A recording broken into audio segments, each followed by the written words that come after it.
자, 그럼요. 이 북한 내부 소식 탈북민 출신의 김금혁 전 국가보훈부 장관 보좌관 통해서 얘기 들어보도록 하겠습니다. 안녕하십니까? 안녕하세요. 안녕하십니까?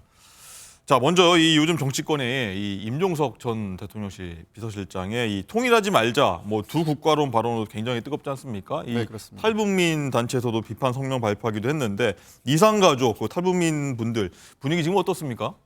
한마디로 말씀드리면 참 황당하고 참담합니다.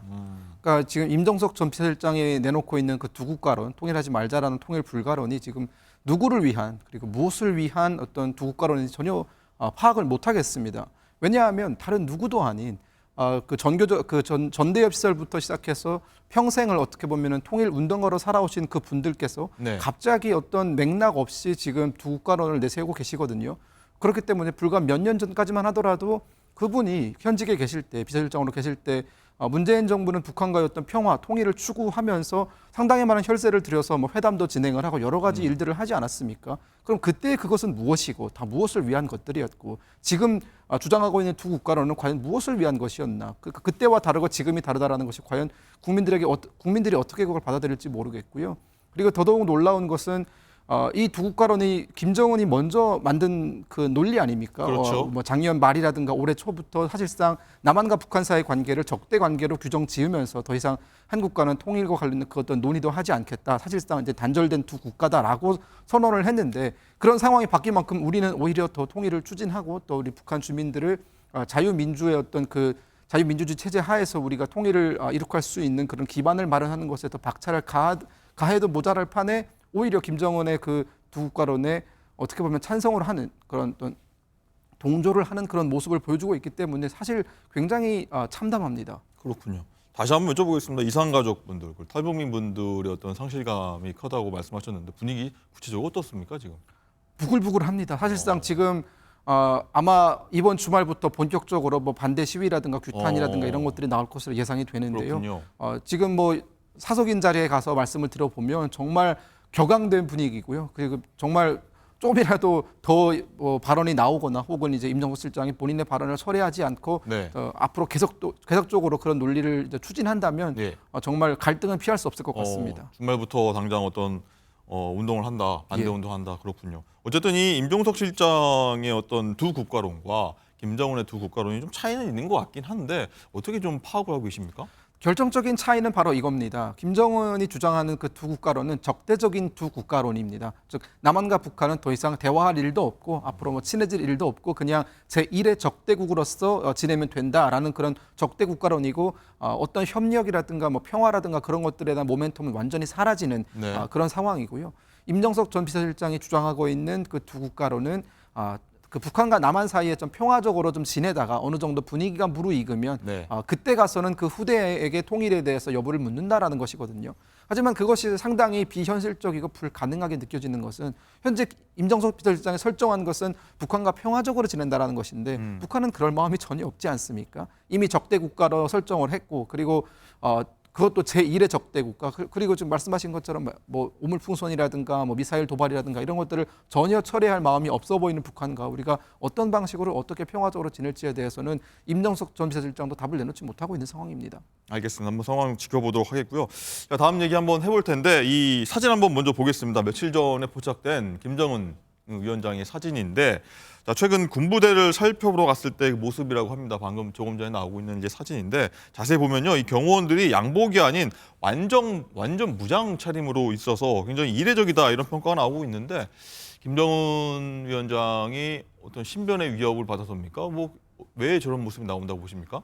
저 사진이 찍힌 것이 지난 11일입니다. 지난 네. 11일 북한의 그 특수작전군 훈련에 참관을 했던 김정은의 사진인데요.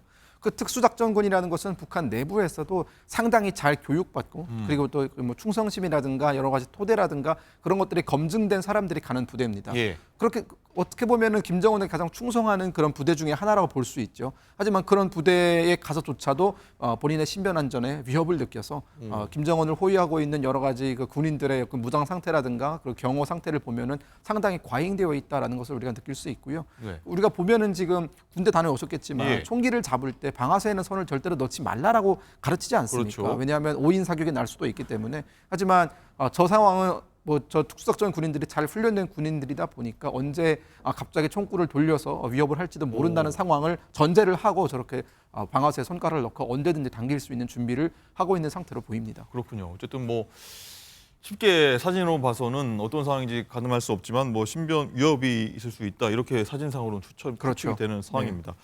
자 그리고요 이 며칠 전에 이 북한이 완전히 축제 분위기로 바뀌었는데 왜냐하면 북한 20세 이하 여자 축구 대표팀이 월드컵에서 일본을 1대0으로 꺾고 우승을 차지했기 때문인데 그 영상 저희가 준비했습니다. 보고 오시죠. 2006년과 2016년에 이어 다시 우승을 쟁취한 우리나라 여자 축구팀은 세 번째로 왕예의 우승컵을 들어올려 최강팀으로서의 면모를 남김없이 과시했습니다. 주체 조선의 명예를 걸고 나가서 용감하니 두세 차게 조선의 이 본때를 보여주니까 이 마음이 얼마나 긍지스럽고 자랑스럽고. 네, 북한 축제 현장 굉장히 생생하게 느껴지는데 노동신문 일면으로 굉장히 크게 보도를 했습니다. 뭐 우리만 쳐도 당연히 아마 일면 보도할 것 같은데 여자 축구가 북한이 이번에 세 번째 20세 이하 월드컵 우승인데 여자 축구가 북한 내 위상이 상당한 것 같습니다. 네, 그렇습니다. 북한 주민들 대부분이 축구를 좋아하고요. 하지만 그중에서도 남자 축구는 좀 성적을 잘 내지 못하는 편이어서 남자 축구보다는 여자 축구에 조금 더 많은 관심이 가 있는 것은 사실입니다. 네. 보도에 나온 것과 같이 여자 축구는 벌써 연령별 대표팀이 월드컵 우승을 거둔 것이 세 번째입니다. 2006년, 2016년 그리고 이번에 또 우승을 했죠. 그만큼 북한 그 여성 축구 대표팀의 그 실력이라든가 그런 것들이 상당히 보장되어 있는 편이고요. 또 경기도 재밌습니다. 그렇기 때문에 많은 북한 주민들의 관심을 끌어내는 것 같습니다. 실제로 평양 내, 뭐 북한 내에서 여자 축구를 많이 하는지 그것도 궁금하고 인기가 어느 정도인지 사실 궁금합니다. 사실 북한의 어떤 스포츠는 우리 국민들에게 잘 알려진 바가 없기 때문에 사람들이 잘 모릅니다. 하지만 북한 내에도 엄연히 축구 리그가 있고요, 프로 리그가 있고 또 그 프로 리그에 참여하고 있는 팀의 프로팀의 수가 상당히 많이 있습니다.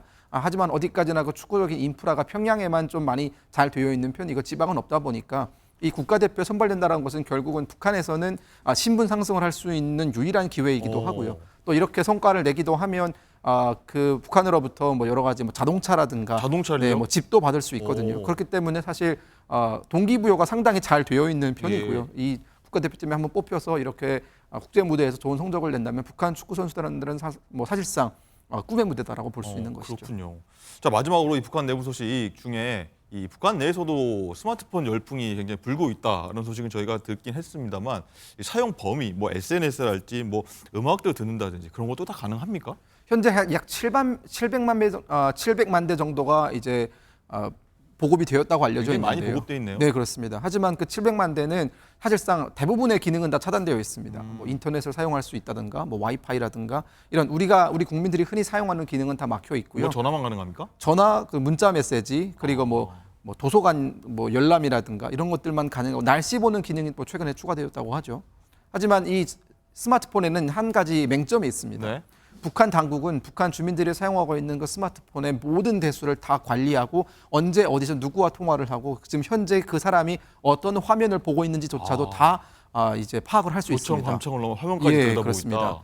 그 말은 더 많은 스마트폰이 북한에 보급이 된다는 뜻은 북한 당국이 북한 주민에 대한 통제력을 더 확실하게 가져간다는 뜻이기 때문에 마냥 우리가 지금 화면 보면은 이 스마트폰 나오는데 저 어디 겁니까?